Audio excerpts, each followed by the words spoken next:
E aí pessoal, beleza? Vamos para mais um vídeo de questões, dessa vez questões comentadas com lei seca de direito administrativo da banca CESP.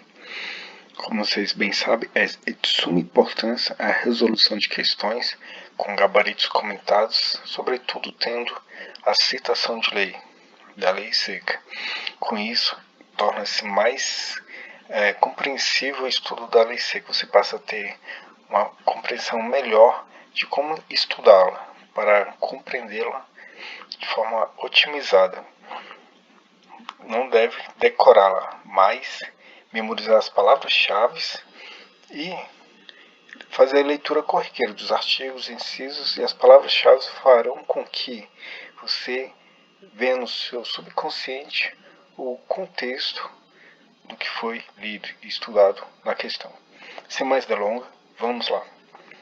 Julgamentos subsequentes relativos a processos licitatórios. A contratação direta por notória especialização é caso especial de inexigibilidade de licitação.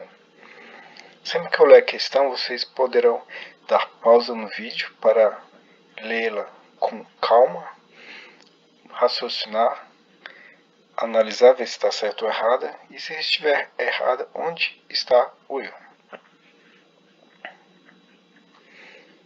A contratação direta por notória especialização é caso especial de inexigibilidade de licitação. Vamos para a resposta. A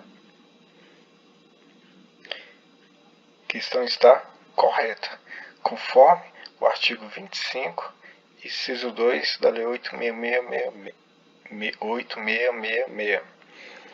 É inexigível a licitação quando houver inviabilidade de competição, em especial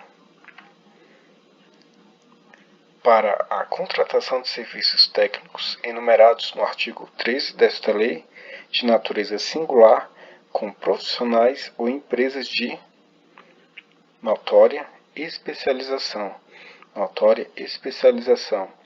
vedada a inexigibilidade para serviços de publicidade e divulgação, notória especialização, inexigível, inexigibilidade.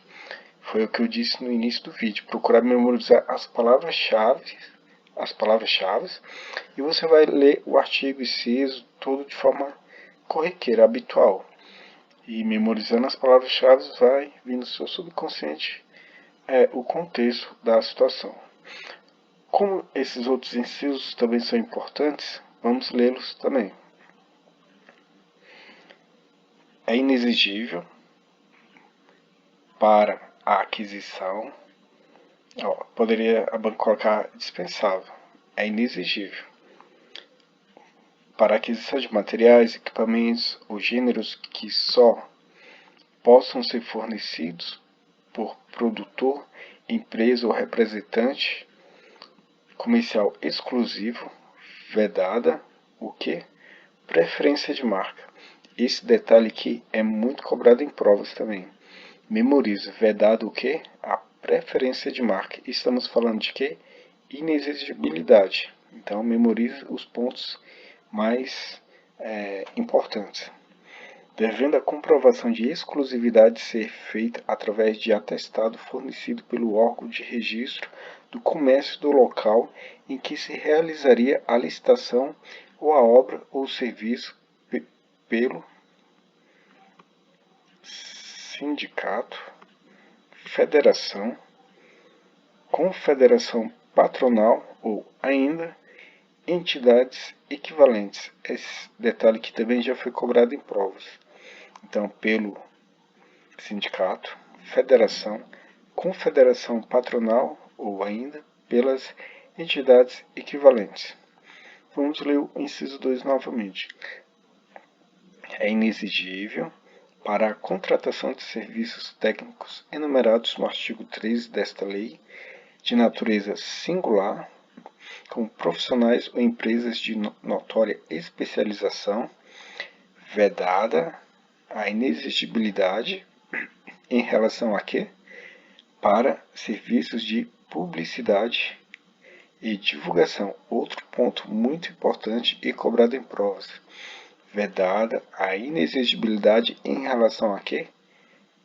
Serviços de publicidade e divulgação. Vedada a dispensa. Cuidado, a banca pode colocar dispensa. Então, tem muitos pontos importantes aqui para você memorizar. E sabendo que tudo isso diz respeito ao quê? A dispensa? Não, mas aqui diz respeito à inexigibilidade. É inexigível para a contratação de profissional de qualquer setor artístico. Setor artístico diz respeito ao quê? Inexigível, para não confundir com o dispensável. Diretamente ou através de empresário exclusivo, desde que consagrado pela crítica especializada ou opinião pública. Inexigível para a contratação de profissional de qualquer setor artístico, diretamente ou através de empresário exclusivo, desde que consagrado pela crítica especializada ou pela opinião pública. Então, o artigo que diz respeito a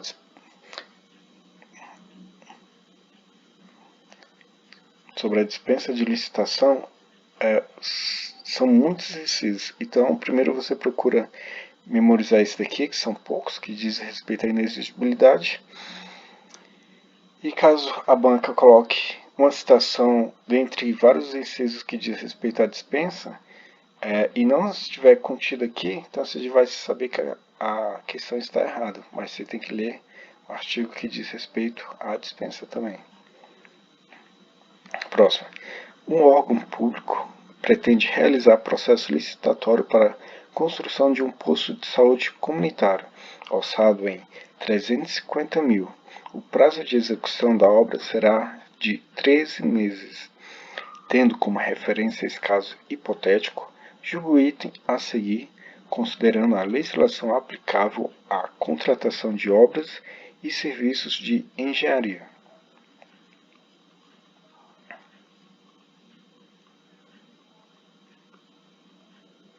A modalidade licitatória convite poderá ser utilizada nesse certame licitatório.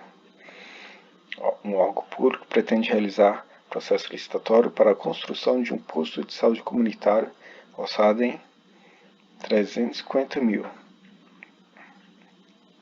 Modalidade licitatória convite poderá ser utilizada neste contexto. Questão certa ou errada?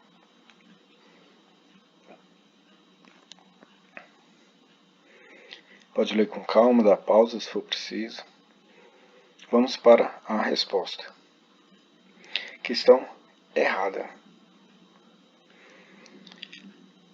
Houve alteração no valor através do artigo 1º, inciso 1, a linha A, do Decreto 9.412 de 2018, que diz o seguinte: os valores estabelecidos ficam atualizados os seguintes termos. Para obras e serviços de engenharia, a modalidade convite até 330 mil.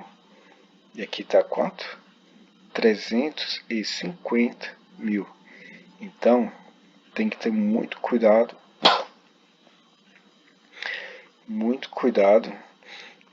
para porque às vezes você pode estar utilizando material desatualizado. Por exemplo, o Código Penal, artigo 122, salvo engano, teve mudanças que diz respeito lá ao suicídio e tal. Crimes hediondos teve mudanças no final de 2019, dezembro. Inclusive eu fiz vídeos sobre isso. Você tem que ter muito cuidado para não estar estudando com material desatualizado. Para complementar a informação, vamos prosseguir aqui. Para obras e serviços de engenharia na modalidade de tomada de preços. Até 3.300.000. Concorrência acima de 3.300.000. Para compras e serviços não incluídos no inciso 1, na modalidade convite, até 176 mil. Tomada de preços até 1.430.000. Concorrência acima de 1.430.000. Próxima questão. Com relação a licitações e contratos administrativos e as disposições da Lei de Improbidade Administrativa, julgue o item que se segue. Configura a hipótese de dispensa de licitação, a contratação de profissional de qualquer setor artístico, diretamente ou por intermédio de empresário exclusivo, desde que o profissional seja consagrado pela crítica especializada ou pela opinião pública. E aí, pessoal, a questão está certa ou errada? A gente falou sobre esse assunto. Bom, então vamos lá para a resposta. Questão errada. O que a gente comentou lá que é inexigível? Aqui está falando o que? Dispensa. Vamos lá. Aqui. É inexigível. Setor. Como eu falei para vocês, memorizar as palavras-chave. Setor artístico, empresário exclusivo. Empresário exclusivo. Então, quando você memoriza as palavras-chave e faz a leitura normal do artigo, se seja que for, vem no seu subconsciente o contexto. E sempre que você está lendo aqui, você tem que ir memorizando. Setor artístico, inexigível. Empresário exclusivo, inexigível. Consagrado pela crítica especializada. Você tem que estar ligando a algo. Assim fica muito mais fácil de memorizar. Bom, vamos lá. Vamos ler novamente para ficar impregnado na sua memória. É inexigível para a aquisição de materiais, equipamentos ou gêneros que só possam ser fornecidos por produtor, empresa ou representante comercial exclusivo, vedada, preferência de marca, devendo a comprovação de exclusividade ser feita através de atestado fornecido pelo órgão de registro do comércio do local em que se realizaria a licitação ou a obra ou serviço pelo sindicato, federação, confederação patronal ou ainda entidades equivalentes. É inexigível para a contratação de serviços técnicos enumerados no artigo 13 desta lei, de natureza singular, com profissionais ou empresas de notória especialização, vedada, inexigibilidade para serviços de publicidade e divulgação. É inexigível para a contratação de profissional de qualquer setor artístico, diretamente ou através de empresário exclusivo, desde que consagrado pela crítica especializada ou pela opinião pública. Próxima questão. Acerca de licitações e contratos administrativos, julgue o item subsequente. A Lei 8.666 autoriza a administração pública a modificar unilateralmente contratos administrativos para melhor adequação às finalidades do interesse público, respeitados os direitos do contratado. A Lei 8.666 autoriza a administração pública a modificar unilateralmente contratos administrativos para melhor adequação às finalidades do interesse público, respeitados os direitos do contrato. Questão certa ou errada?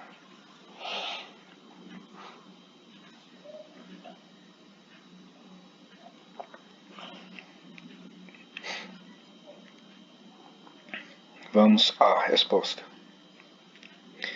Questão correta. O regime jurídico dos contratos administrativos, instituído por esta lei, confere à administração, em relação a eles, a prerrogativa de modificar unilateralmente para melhor melhor, adequação às finalidades do interesse público, respeitado o direito do contrato. As finalidades do direito público, respeitado os direitos do contratado. Então, você vê que muitas das vezes praticamente é o Ctrl+C, Ctrl+V. Mas normalmente o CESP costuma parafrasear. Então, mas você compreendendo aqui a situação, torna-se mais simples. Então, como eu falei, procure memorizar as palavras-chave e leia sempre a lei seca. Coloque comentário, marque as palavras mais importantes. Isso irá ajudar bastante na compreensão do estudo, do conteúdo estudado.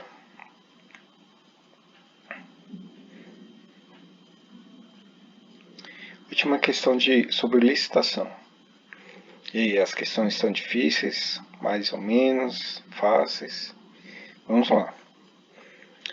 Julgue o item subsequente relativos a processos licitatórios. Para a promoção de atividades de natureza artística, técnica ou científica, a modalidade licitatória apropriada é o convite.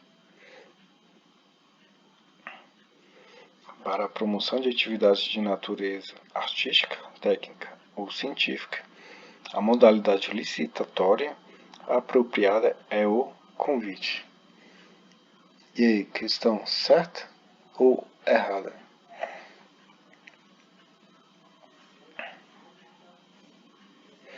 Vamos para a resposta. Questão errada. Concurso. Já memoriza, ó. Concurso técnico, científico,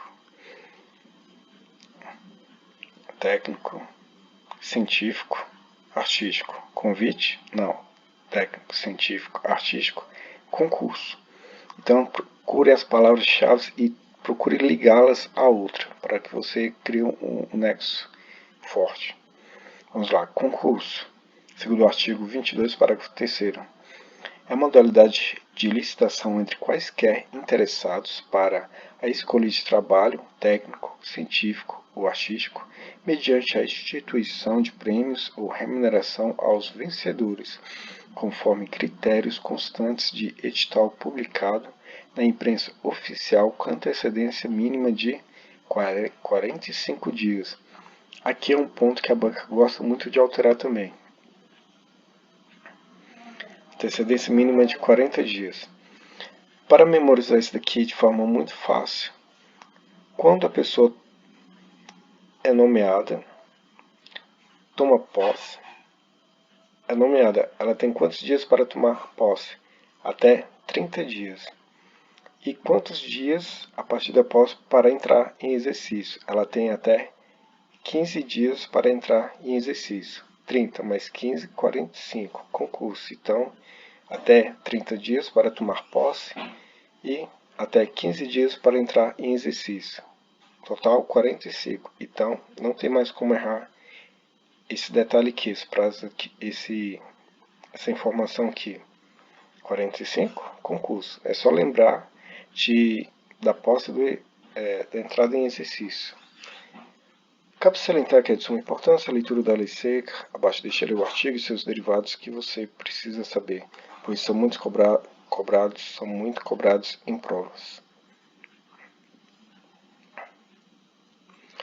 São modalidades de licitação. Inclusive eu fiz um mnemônico recentemente e citei lá o artigo 22 da Lei 8.666. Concorrência, tomada de preços, convite, concurso e leilão. Então, referente à Lei 8.666, o artigo 22, modalidades: concorrência, tomada de preços, convite, concurso e leilão. Essa parte aqui é muito importante mesmo. Então, vamos lá.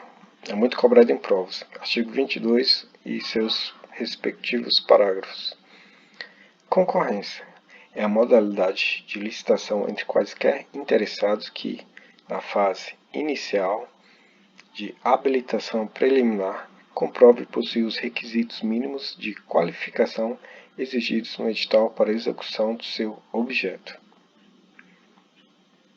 Tomada de preços é a modalidade de licitação entre interessados devidamente cadastrados ou que atenderem a todas as condições exigidas para cadastramento até terceiro dia anterior à data do quê? A data do recebimento das propostas, observada a necessária qualificação. Aqui para facilitar aqui a memorização, vamos fazer o seguinte. Tomada de preços, terceiro, TT. Então, lembre-se de terceiro, tomada de preços, até o terceiro dia, TT. Porque essa parte que a banca também gosta de alterar. Então, tomada de preços, até o terceiro dia anterior, a data do quê? Essa parte que a banca também costuma alterar. Então, pontos muito importantes aqui, tomada de preços, até o quê? Terceiro dia anterior à data do quê? Recebimento das propostas, observada a necessária qualificação. Então, você lê o parágrafo normalmente, mas vai procurar memorizar os pontos mais relevantes. E também você não tem que marcar assim, igual muitos fazem. Tem que marcar só os pontos mais relevantes. Inclusive, eu tenho um vídeo que oriento como marcar de forma eficiente. Eu mostro a forma correta e uma forma equivocada. E é notória a diferença. Vamos lá. Convite é uma modalidade de licitação entre interessados do ramo pertinente ao seu objeto, cadastrados ou não, escolhidos e convidados em número mínimo de 3 pela unidade administrativa, a qual afixará em local apropriado cópia do quê? Cópia do instrumento convocatório e o estenderá aos demais cadastrados, na correspondente especialidade que manifestarem seu interesse com antecedência de quanto? Até 24 horas da apresentação das propostas. Então, eu grifei aqui os pontos que a banca pode alterar, como já alterou em algumas questões. Aqui são duas situações, convites cadastrados ou não, mínimo de 3. Você pode memorizar também A, B, C, é o terceiro, 3, mínimo de 3. Cópia do que? Essa parte aqui também é importante, do instrumento convocatório. Antecedência de até 24 horas. Da apresentação do que? Das propostas. A banca também costuma alterar esse detalhe aqui.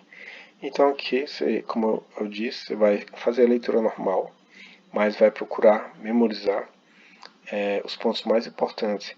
E também sempre procura ligar essas informações a convite, a tomada de preços, a concorrência, para que você na prova não se confunda. Concurso. Você já vai lembrar o quê? A pessoa tem que ser técnica, ter técnica de estudos, tem que estudar muito, científico, e tem que ter ótimas metodologias de estudo, ser artístico. Concurso técnico, científico ou artístico. E lá na questão, naquela estava o quê? Convite. Citou esses três e citou como sendo convite. Então, agora você já sabe, técnico, científico, artístico, concurso. Concurso é a modalidade de licitação entre quaisquer interessados para a escolha de trabalho técnico, científico ou artístico, mediante a instituição de prêmios. Quem é aprovado no concurso recebe o quê? Prêmios. Qual prêmio? Elogios, estabilidade. E o que ele vai ganhar também quando é aprovado no concurso? Uma remuneração boa. Então, e ele é o quê? Quem é aprovado no concurso é o quê? Vencedor. Conforme critério constantes de edital publicado na imprensa oficial com antecedência mínima de 45 dias. Concurso, para tomar posse até 30 dias e para entrar em exercício até 15 dias. 30 mais 15, 45. Então, esse daqui não tem como você errar na prova. A lei do concurso citou aqui a antecedência mínima em dias, você vai saber o que? Posse, e entrada em exercício 45 dias. Então, você tem que ligar umas coisas a outra. Às vezes pode parecer até meio loucura, mas não interessa como a forma que você memoriza. É importante que você memorize, acerte a questão e seja aprovado. Vamos lá. Leilão é a modalidade de licitação de quaisquer interessados para a venda de bens móveis inservíveis, para administração ou de produtos legalmente apreendidos ou penhorados, ou para alienação de bens imóveis. Venda, bens móveis inservíveis, alienação de bens imóveis, prevista no artigo 19, a quem ofereceu maior lance, igual ou superior ao valor da avaliação. Na hipótese do parágrafo 3º, que diz respeito ao convite, vamos lá, ó.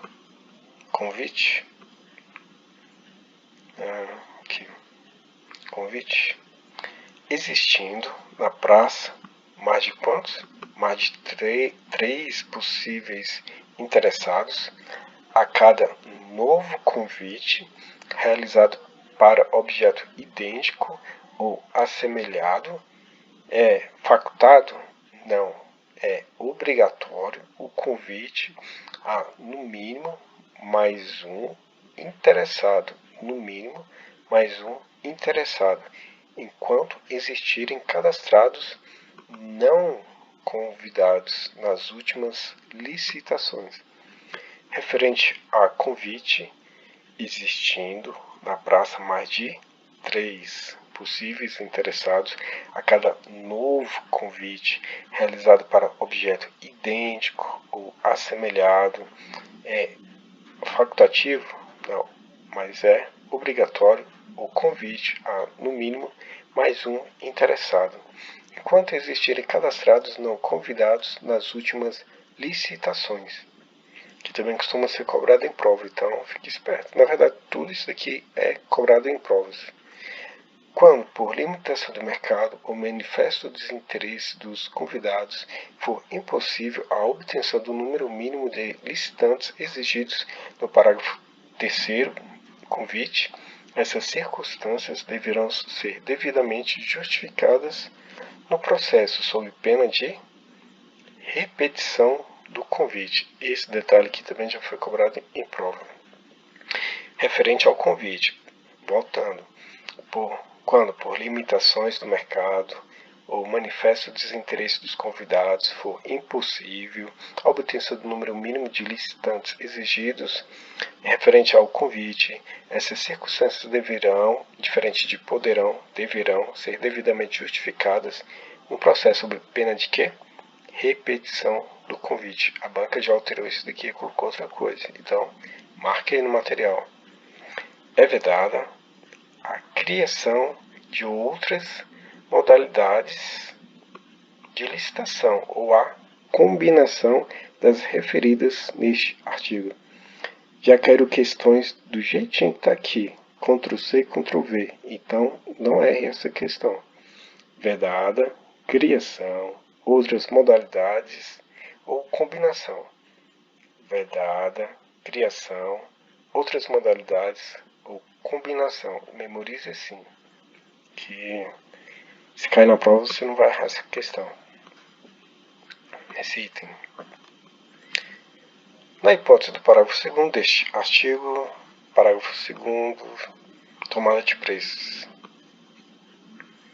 A administração somente poderá exigir do licitante não cadastrado os documentos previstos nos artigos 27 a 31, que comprove a habilitação compatível com o objeto da licitação nos termos do edital.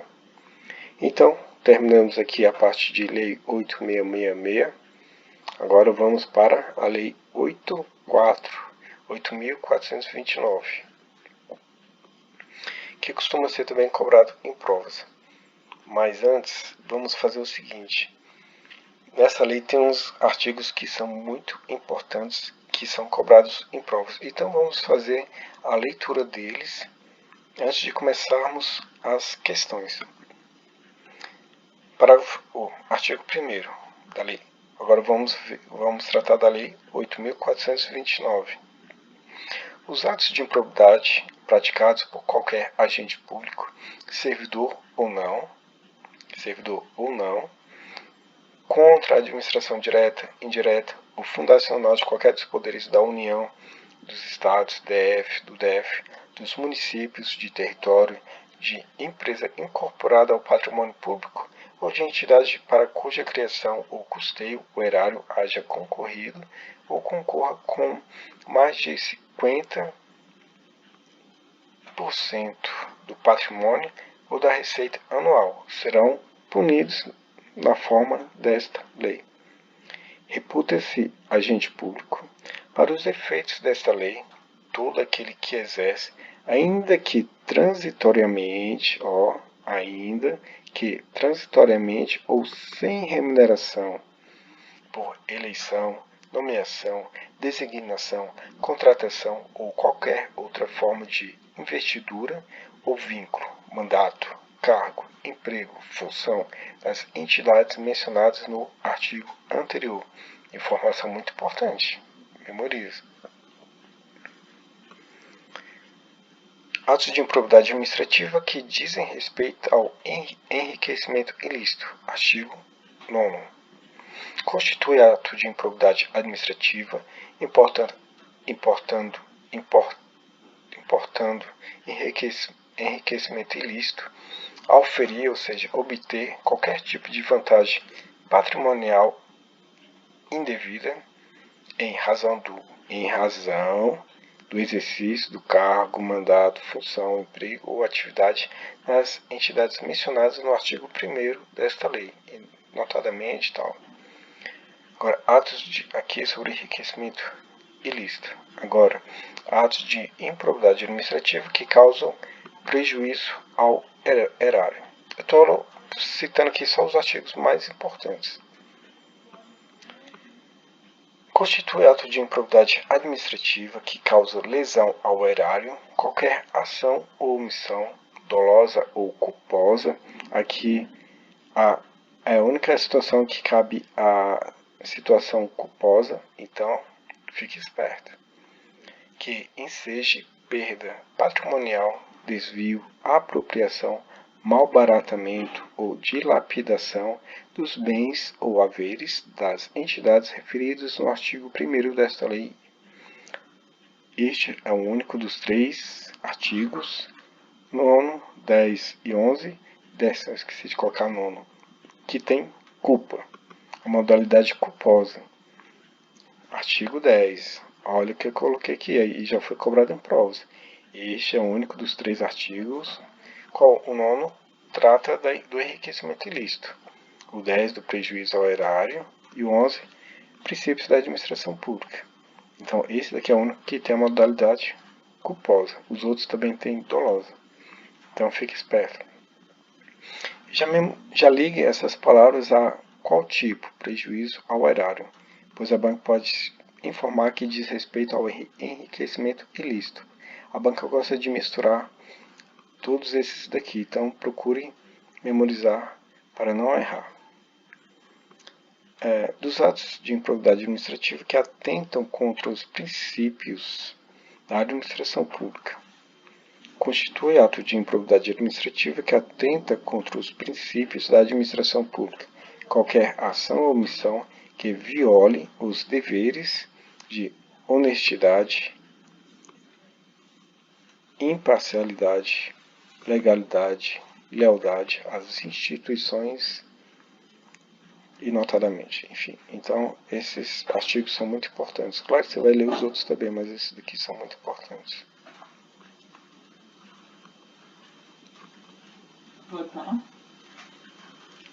Vamos para a primeira questão. Acerca de improbidade administrativa, julgue o item subsecutivo. O agente público que nega publicidade de atos administrativos oficiais comete ato ímprobo que atenta contra os princípios da administração pública. E aí, pessoal, questão certa ou errada? Vamos para a resposta.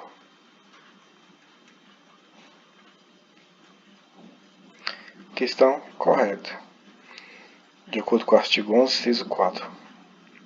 Ao constituir ato de improbidade administrativa que atenta contra os princípios da administração pública, qualquer ação ou omissão que viole os deveres de honestidade, imparcialidade, legalidade e lealdade às instituições e, notadamente, negar publicidade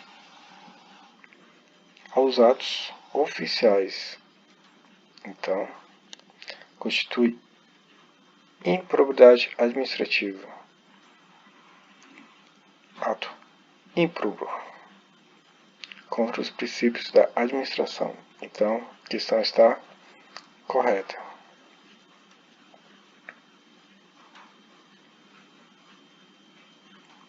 Eu vou ali, o rapaz da farmácia deixou um remédio, confere o troco aqui, o senhor. Vamos para a próxima questão. Em janeiro de 2018, o Ministério Público de um Estado da União começou a apurar possíveis irregularidades referentes a contratos com empresas de transporte urbano no âmbito de determinada prefeitura municipal daquele Estado. Para realizar as diligências, o órgão ministerial requisitou informações à referida prefeitura por meio de ofícios que foram encaminhados ao então secretário municipal de urbanismo, senhor José Silva. Ao todo, foram expedidos pelo Parquet, ou seja, pelo Ministério Público, no período de 10 meses, entre janeiro de 2018 e outubro de 2018, 8 ofícios, que não obtiveram respostas do mencionado secretário. Posteriormente, o senhor José Silva fez consultas à Procuradoria-Geral do município, citado acerca dos possíveis desdobramentos da sua omissão à luz dos dispositivos da Lei 8.429. Considerando a situação hipotética e os aspectos legais a ela relacionados, julgue o próximo item. Eventual ação de improbidade administrativa para apurar as supostas irregularidades praticadas pelo senhor José Silva concernentes a contratos com empresas de transporte urbano poderá ser proposta tanto pelo Ministério Público do Estado envolvido quanto pela pessoa jurídica interessada. Essa daqui é uma questão grande, você pode dar pausa no vídeo para ler novamente. Enquanto isso, eu vou tirar a roupa do varal que está começando a chover.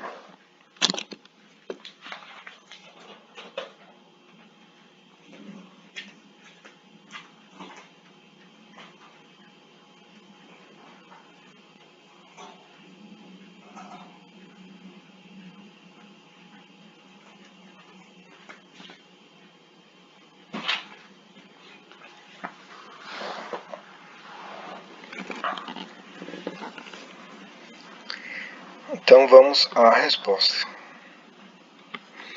Item está correto. Artigo 17. A ação principal, que terá o rito ordinário, será proposta pelo Ministério Público,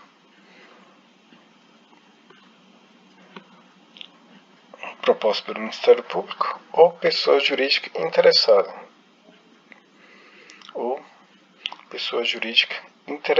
Dentro de 30 dias da efetivação da medida cautelar. Então, daqui você já vê que é muito importante a leitura da lei seca. Esse texto aqui nem foi muito importante. Daqui já daria para ter a resposta. Então, mas para ampliar aqui a informação, vamos continuar aqui.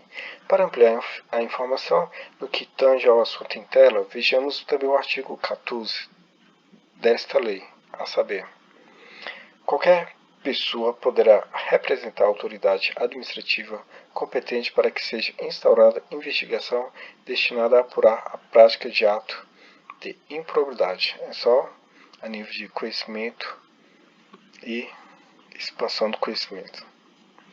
Vamos para a próxima questão. Considerando as disposições da Lei de Improbidade Administrativa e o processo administrativo disciplinar, julgue o item seguinte. A ação principal relativa ao procedimento administrativo que apure a prática de ato de improbidade terá rito ordinário e será proposta pelo Ministério Público ou pessoa jurídica interessada, dentro do prazo de 60 dias, no caso de efetivação de medida cautelar. Você pode dar pausa no vídeo e ler com calma. Vamos para a resposta. A questão está errada. A ação principal que terá o rito ordinário será proposta pelo Ministério Público,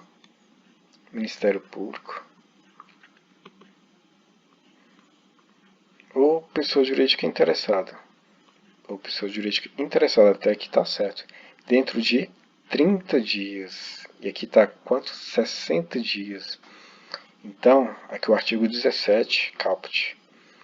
Por isso que eu digo, é muito importante você não tem que decorar o artigo todo, inciso todo, você tem que memorizar as palavras-chave. Você tem que se pôr no lugar do examinador. Por exemplo, se fosse você que o examinador da banca, o que você iria alterar aqui para o candidato errar a questão?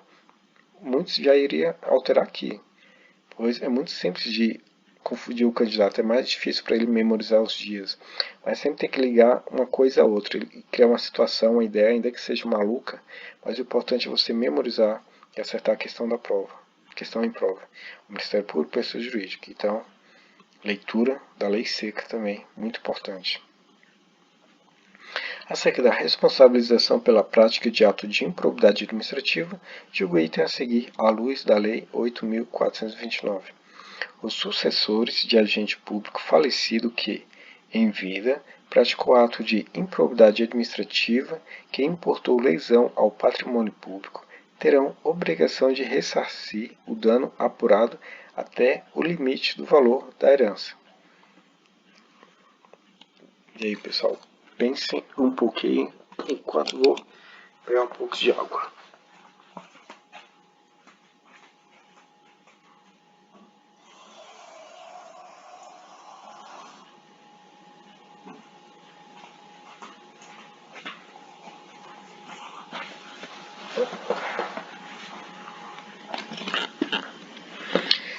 Vamos para a resposta. A questão está correta. Vejamos o que diz o artigo 8º. O sucessor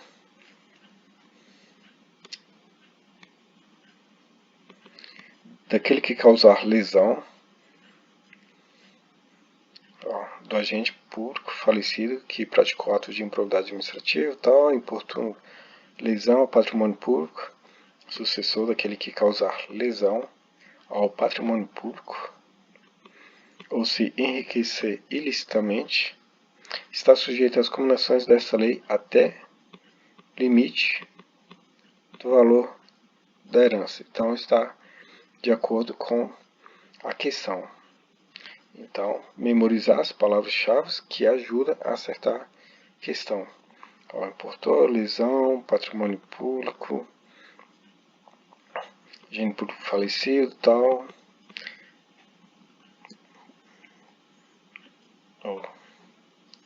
Aí aqui até o limite, tal, o valor da herança. Então, você marcando as palavras-chave fica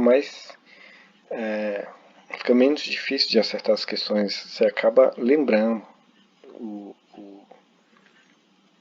subconsciente. Então, muita leitura da lei seca. Acerca da responsabilização pela prática de ato de improbidade administrativa, julgo o item a seguir à luz da Lei 8.429. Estudante maior de 21 anos de idade que estagia sem remuneração em empresa pública estadual estará sujeito a responder por ato de improbidade administrativa caso se utilize de sua condição de estagiário para auferir, ou seja, obter vantagem econômica indevida. E aí, estudante, ele vai responder por ato de improbidade administrativa. Ele é estagiário e sem remuneração. E aí, questão certa ou errada? Vamos para a resposta.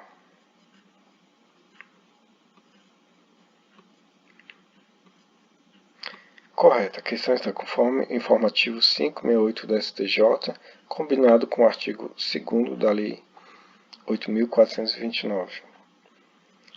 Informativo. O estagiário que atua no serviço público, ainda que transitoriamente, remunerado ou não, está sujeito à responsabilização por ato de improbidade administrativa. Agora o artigo 2º. Reputa-se agente público, para os efeitos desta lei, todo aquele que exerce, ainda que transitoriamente ou sem remuneração, por eleição, nomeação, designação, contratação ou qualquer outra forma de investidura ou vínculo, mandato, cargo, emprego ou função nas entidades mencionadas no artigo anterior. Então, esse aqui foi lido no começo, lá antes de começar a resolução de questões. Assim, dava para ter também um contexto ainda que a pessoa não soubesse isso daqui, pela lógica que daria para saber que a questão está correta e o estagiário responde sim. Mas vamos lá, informativo 568 do STJ. Agora vamos para a Lei 9784. E as questões estão muito difíceis. Vamos lá, estudar cada vez mais, procurar melhorar cada vez mais.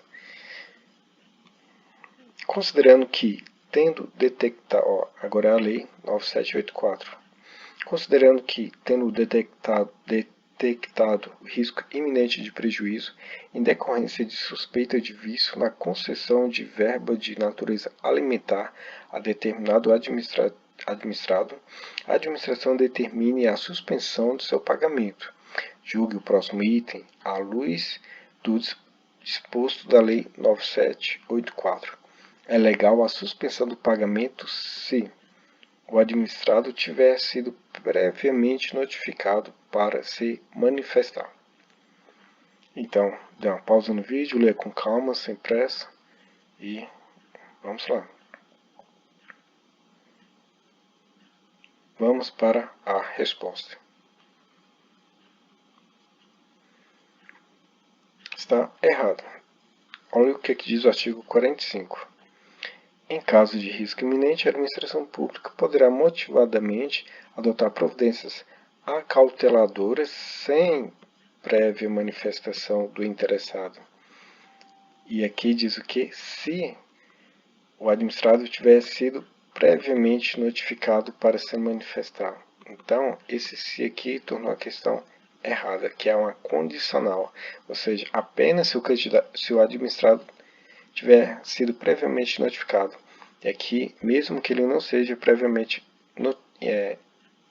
notificado. Então, ele pode sofrer as consequências aqui. Como eu disse, procure grifar as palavras-chave. Também muito cuidado com aquelas palavras somente, apenas. Tem que ter muita atenção.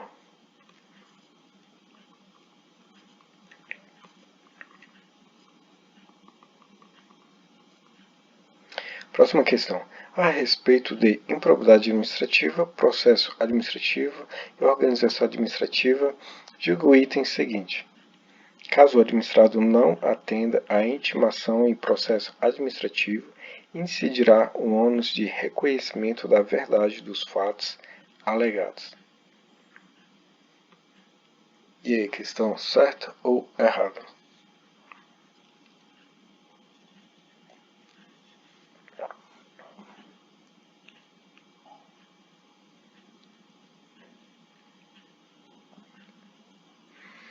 Vamos para a resposta. Questão errada. O desatendimento da intimação não importa o reconhecimento da verdade dos fatos, nem a renúncia a direito pelo administrado. E aqui informou de forma equivocada. Deixa eu arrumar aqui.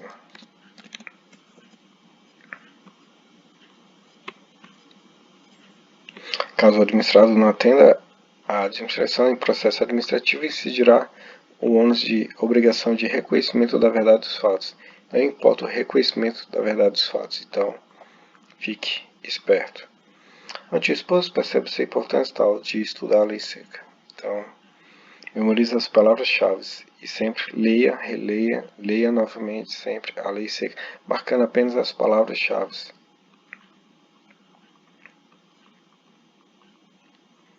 A respeito dos poderes administrativos, da contratação com a administração pública e do processo administrativo, julgue o item seguinte: a desistência do interessado quanto a pedido formulado à administração pública impede o prosseguimento do processo. A desistência do interessado quanto a pedido formulado à administração pública impede o prosseguimento do processo.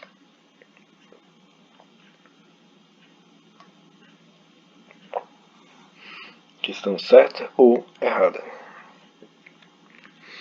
Vamos para a resposta. Questão errada. Artigo 51, parágrafo 2º.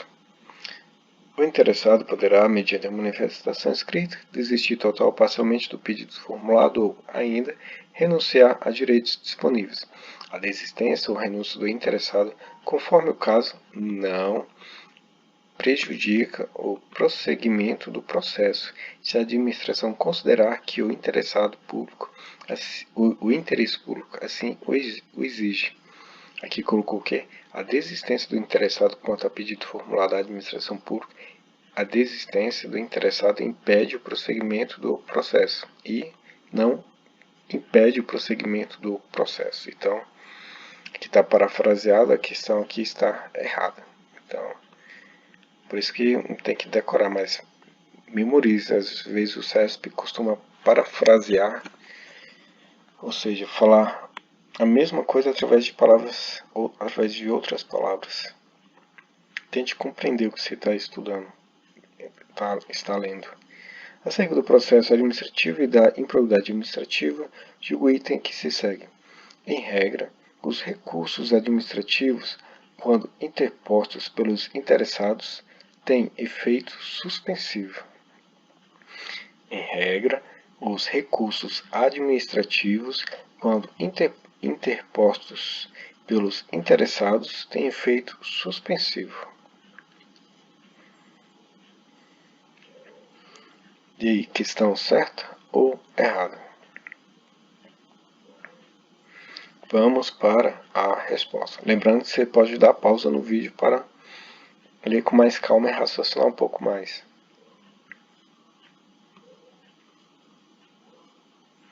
Questão errada. Salvo disposição legal em contrário, o recurso não tem efeito suspensivo. Em regra, os recursos administrativos, quando interpostos pelos interessados, têm efeitos suspensivos. Em regra, eles não têm efeitos suspensivos. Então, aqui é ao inverso. E qual a exceção da regra? Ela está aqui no contexto. Aqui. Esse contexto vai depender muito do que for tratar. Então, fica esperto. Tem efeito suspensivo, não tem efeito suspensivo. A questão está errada. Aqui está informando que tem efeito suspensivo e não tem. Não tem. Só para complementar, vamos lá. Parágrafo único. Havendo justo receio de prejuízo e de difícil e incerta reparação decorrente da execução, a autoridade recorrida ou a imediatamente superior poderá, de ofício ou a pedido, dar efeito suspensivo ao recurso. Aqui é só informação complementar. Então vamos lá. Próxima questão.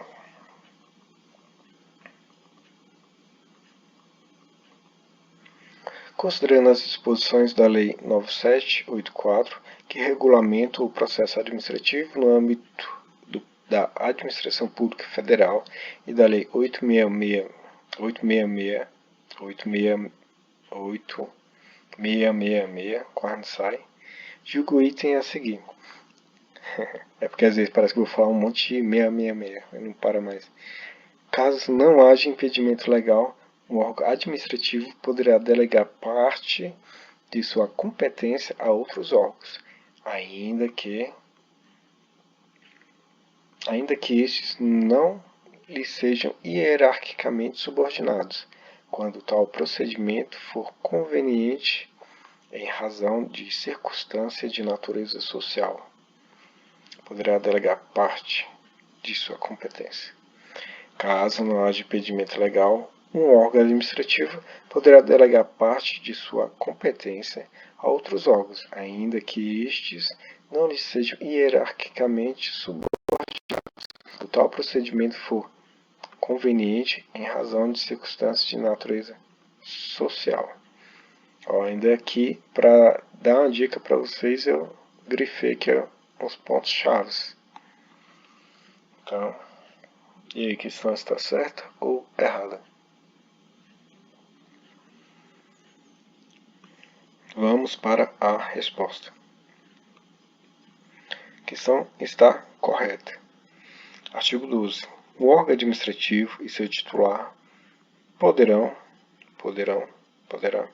se não houver impedimento legal, delegar parte. Delegar parte. Essa aqui é muito importante, pois é parte da competência e não toda a competência, já que a questão que se referiu toda a competência é parte da sua competência outros órgãos ou titulares, ainda que não lhe sejam hierarquicamente subordinados, Por isso que eu grifei aqui, já dá para dar uma dica para vocês. Quando for conveniente, em razão de circunstâncias de índole técnica, social, econômica, jurídica ou territorial. Aqui citou natureza social.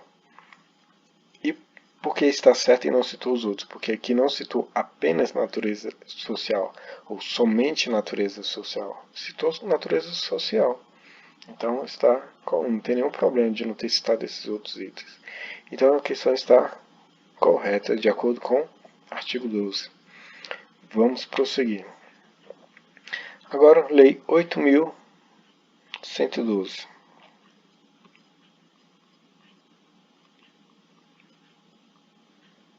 Com base nas disposições dessa lei, julgo o item seguinte. Servidor que se encontra em estágio probatório não poderá exercer cargo em comissão no órgão em que esteja lotado.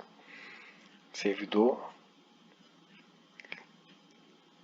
estágio probatório, não poderá exercer cargo em comissão no órgão em que esteja lotado. E aí, questão certa ou errada? Durante o estágio probatório, que duram 3 anos, o servidor que está em estágio probatório, ele passa por avaliação de desempenho, assiduidade, desempenho, eficiência e tal, coisas do tipo. E além dessa, já passa por outra avaliação, que mesmo quando ele terminar a fase de estágio probatório, acho que uma ou duas vezes durante o ano, tem uma avaliação para progressão. Então, durante o estágio probatório, são 2 avaliações, que ele é avaliado pelo chefe imediato, e depois que acaba o estágio probatório, o servidor público ele é avaliado também pelo chefe imediato em relação ao desempenho, iniciativa e tal. É 1 ou 2 vezes ao ano. E essa avaliação serve para a nível também de progressão no cargo. Só a nível de conhecimento estou dando essa informação. Vamos para a resposta. O item está errado. O servidor que se encontra em estágio probatório não poderá exercer cargo em comissão no órgão em que esteja lotado. Ao entrar em exercício, o servidor nomeado para o cargo de provimento efetivo ficará sujeito a estágio probatório por período, task. Parágrafo 3º. Vamos ver o parágrafo 3º. O servidor em estágio probatório poderá exercer quaisquer cargos de provimento em comissão ou função de direção, chefia ou assessoramento no órgão ou entidade de lotação e somente poderá ser cedido a outro órgão ou entidade para ocupar cargos de natureza especial, cargos de provimento de comissão, grupo, direção e assessoramento DAS, níveis 6, 5, 4 equivalentes. Mas o mais importante que servidor, estágio probatório, poderá, quaisquer cargos, provimento em comissão. Servidor, estágio probatório, não poderá exercer cargo de comissão, então está errado. Isso não que torna errada a questão.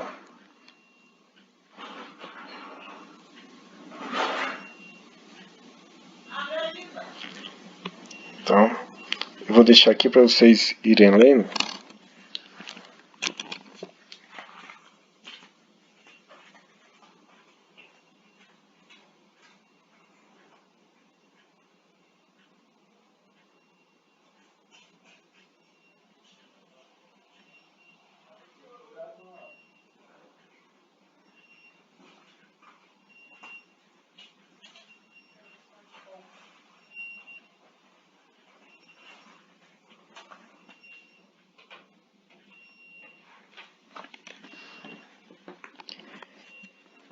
Essas informações também são importantes. Artigo 20 diz respeito que o servidor público também ele é avaliado em assiduidade, disciplina, capacidade de iniciativa, produtividade, responsabilidade. Parágrafo 1º do artigo 20. Eu coloquei esses parágrafos pois eles são importantes também, são cobrados em provas. Parágrafo 1º. 4 meses antes de fim o período de estágio probatório, será submetida à homologação da autoridade competente à avaliação de desempenho do servidor, realizado por comissão constituída para essa finalidade, de acordo com o que dispuser a lei ou regulamento da respectiva carreira ou cargo, sem prejuízo da continuidade de apuração dos fatos enumerados nos incisos 1 a 4 do caput desse artigo. Então, 3 anos de estágio probatório. Quando faltarem 4 anos, aí é feita uma comissão para, como se fosse a avaliação final, para, por exemplo, saber se o servidor que está em estágio probatório será aprovado ou não. Mas a pessoa não tem que ter medo disso daqui, não. Ela fazendo trabalho direito, tá, não tem o que temer, não. É só quem for mal cego mesmo, mas quem for de boa índole, trabalho direitinho, não tem o que temer. Parágrafo 2º. O servidor não aprovado no estágio probatório será exonerado ou, se estava, reconduzido, parágrafo muito importante, que a bancada às vezes pode colocar reintegrado, por exemplo, mas é reconduzido, e se estável ao cargo anteriormente ocupado, observado o disposto no parágrafo 1 do artigo 29. Parágrafo 3º. O servidor em estágio probatório poderá exercer quaisquer... que eu já li. Parágrafo 4º. O servidor em estágio probatório somente... Ao servidor em estágio probatório somente poderão ser concedidas as licenças e os afastamentos previstos nos artigos 81, incisos 1 a 4, artigo 94, artigos 94, 95 e 96, bem assim afastamentos para participar no curso de formação decorrente de aprovação em concurso para outro cargo da administração pública federal. Conceder-se ao servidor licença, essa parte que também é muito cobrada em provas, por motivo de doença em pessoa da família,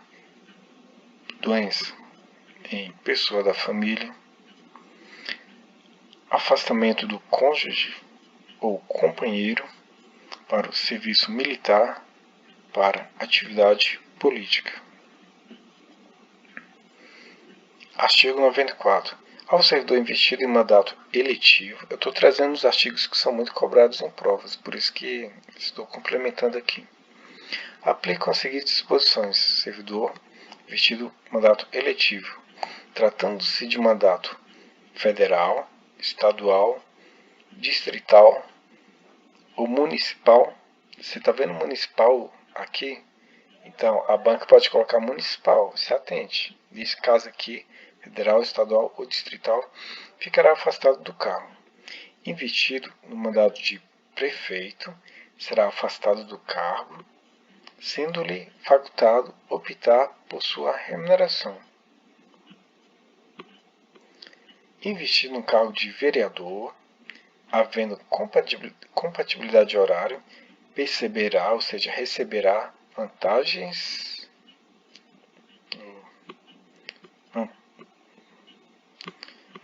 de seu cargo, sem prejuízo da remuneração do cargo eletivo. Não havendo compatibilidade de horário, será afastado do cargo, sendo-lhe facultado optar pela sua remuneração. Olha aqui um detalhe. Investido no cargo de prefeito, será afastado do cargo, sendo-lhe facultado optar pela sua remuneração.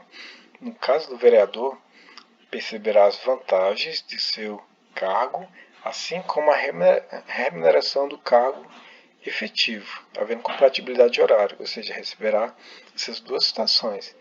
Então, o prefeito há uma só situação, afastado do cargo, e poderá optar pela remuneração, ou uma coisa ou outra. No vereador são duas coisas, havendo compatibilidade de horário, receberá as vantagens do seu cargo, assim como a remuneração do cargo eletivo. E a banca costuma misturar esses dois aqui. Então, qual mais vantajoso? O V de vitória. Para você memorizar isso aqui, você sempre vai ler, quando essa parte que é mais vantajosa, você vai lembrar do que? De vitória. V de vitória, V de vereador. Porque eu estou informando porque a banca costuma inverter aqui a situação. Que já foi lido. No caso de afastamento do cargo, o servidor contribuirá para a Seguridade Social como se em exercício estivesse. E isso daqui também já foi cobrado em provas. Contribuição social, como se nem em exercício estivesse. O servidor investido em mandato eletivo ou classista não poderá ser removido ou redistribuído de ofício para a localidade diversa daquela onde exerce o mandato. O servidor não poderá ausentar-se do país para estudo ou missão oficial sem autorização do Presidente da República, Presidente dos órgãos do Poder Legislativo e Supremo. A ausência não excederá a 4 anos. E fim da missão, o estudo somente decorrido igual período será permitida nova ausência. Isso tudo aqui já foi cobrado em provas, por isso que eu fiz questão de trazer aqui para vocês. Artigo 96. O afastamento do servidor para servir em organismo internacional de que o Brasil participe ou com o qual coopere, dar-se-á com perda total da remuneração. O estágio probatório ficará suspenso durante as licenças e os afastamentos previstos nos artigos 83, 84, parágrafo 1º, 86 e 96, bem assim na hipótese de participação de curso de formação e será retomada a partir do término de impedimento. Por exemplo, você está no estágio probatório e você está exatamente 2 anos de estágio probatório. Você faz uma cirurgia e fica 2 meses sem trabalhar. Esses 2 meses não contam no seu estágio probatório. O seu estágio probatório 2 anos, o primeiro dia, 2 anos e 1 dia, vai contar após o retorno quando você voltar de atestado médico. Então, só para você ficar ciente. Artigo 83. Poderá ser concedido licença ao servidor por motivo de doença do cônjuge ou companheiro, dos pais, dos filhos, do padrasto ou madrasta e enteado ou dependente que viva às suas expensas e conste do seu assentamento funcional, mediante comprovação por perícia médica oficial. Poderá ser concedida licença ao servidor para acompanhar cônjuge ou companheiro que foi deslocado para outro ponto do território nacional, para o exterior ou para o exercício de mandato eletivo dos poderes executivo e legislativo. A licença será por prazo indeterminado e sem remuneração. Aqui é muito importante também. sem remuneração. Acompanhar o cônjuge e tal, sempre que o servidor for acompanhar o cônjuge tal, para o exterior tal, será prazo indeterminado sem remuneração. No deslocamento de servidor cujo cônjuge ou companheiro também seja servidor público, civil ou militar, de qualquer dos poderes da União, Estados, DF e municípios, poderá haver exercício provisório em órgão ou entidade da administração federal, direta, autárquica ou fundacional, desde que para o exercício de atividade compatível com o seu cargo. O servidor terá direito à licença sem remuneração durante o período que mediar entre a sua escolha em convenção partidária como candidato a cargo eletivo e a véspera do registro de sua candidatura perante a Justiça Eleitoral. O servidor candidato a cargo eletivo na localidade onde desempenha suas funções e que exerce cargo de direção, chefia, assessoramento, arrecadação ou fiscalização dele será afastado a partir do dia imediato ao do registro de sua candidatura perante a Justiça Eleitoral até o 10º dia seguinte ao do pleito. A partir do registro da candidatura até o 10º dia seguinte ao da eleição, o servidor fará jus à licença assegurada os vencimentos do cargo eletivo somente período de 3 meses. O afastamento do servidor para servir em organismo internacional de que o Brasil participa ou com o qual coopere dar-se-á com perda total da remuneração. Eu trouxe esses artigos, pois são muito importantes para a prova. Sei que é cansativo, mas é para o seu bem. Ainda de acordo com a Lei 8.112 e suas alterações, julgo o item seguinte, subsequente. O servidor público, mediante prévia autorização do chefe imediato, pode ausentar-se do serviço durante o expediente.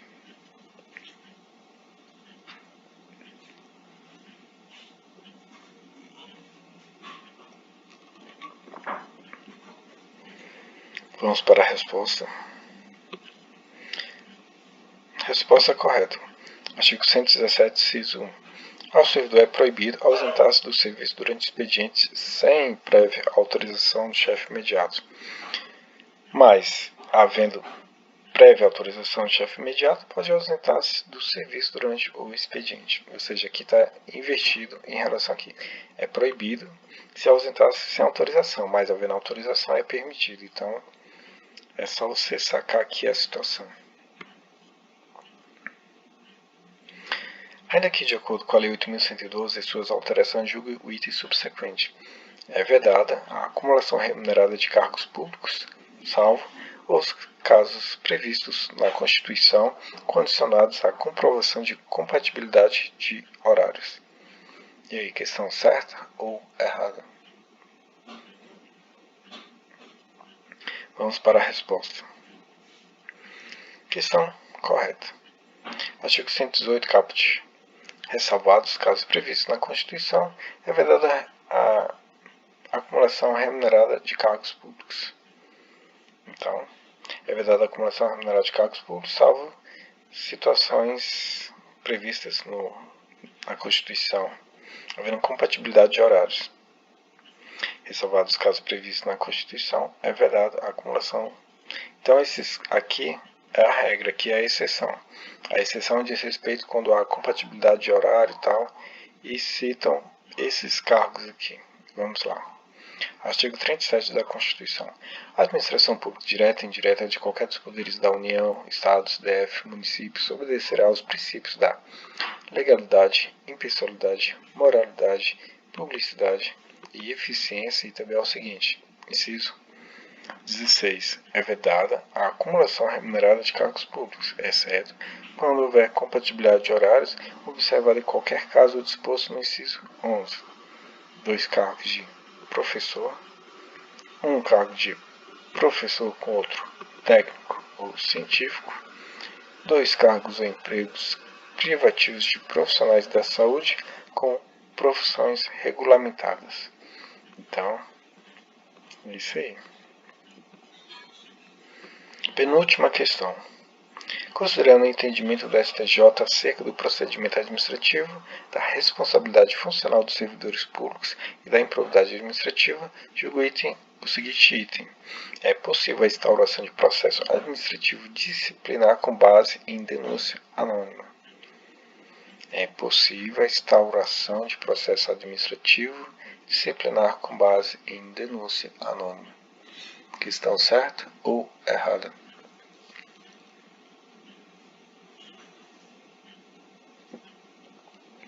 Vamos para a resposta. A questão está correta. Segundo o STJ, a súmula 611, desde que devidamente motivada e com amparo em investigação ou sindicância, é permitida a instauração de processo administrativo disciplinar com base em denúncia anônima, em face do poder-dever de autotutela imposto à administração. Então, para acertar a questão, teria que ter conhecimento de que é súmula do STJ. Então, não basta apenas ler a lei seca, tem que ler as súmulas STJ, STF, súmulas vinculantes. Se você estiver estudando para tribunais do direito do trabalho, também súmulas do TST, OJ, enfim.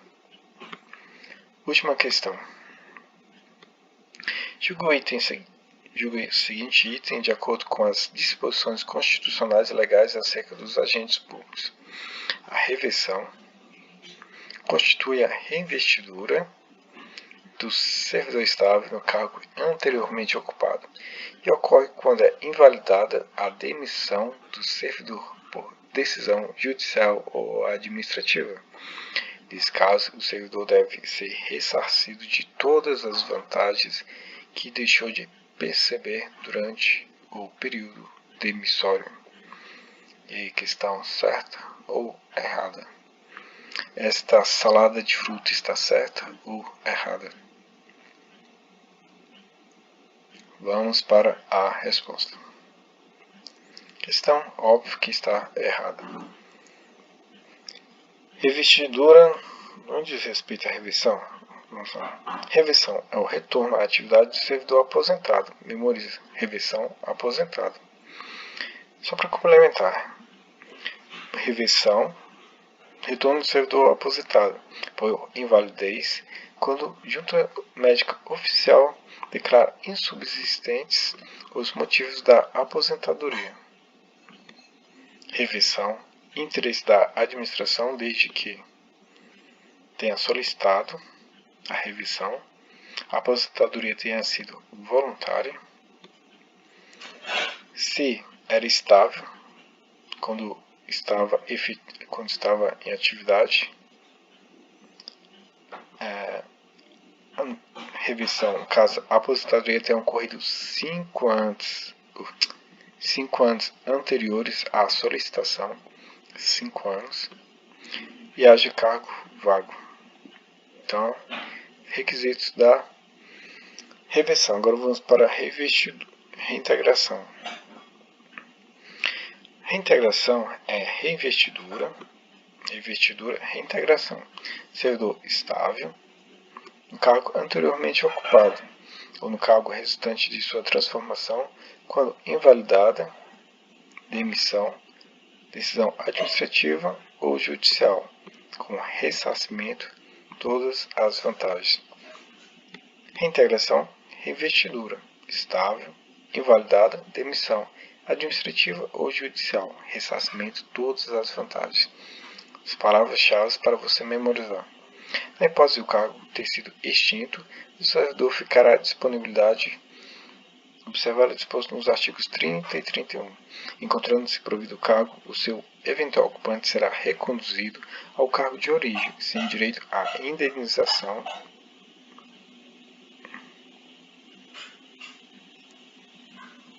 ou aproveitado em outro cargo, ou ainda posto em disponibilidade. E minha voz quase acabou, então finalmente chegamos ao fim dessa maratona de questões. Aqui uma frase motivacional para você. Então é isso aí. É cansativo, o caminho dos estudos é árduo, mas eu te garanto que Assim como valeu a pena para mim, vai valer a pena para você também.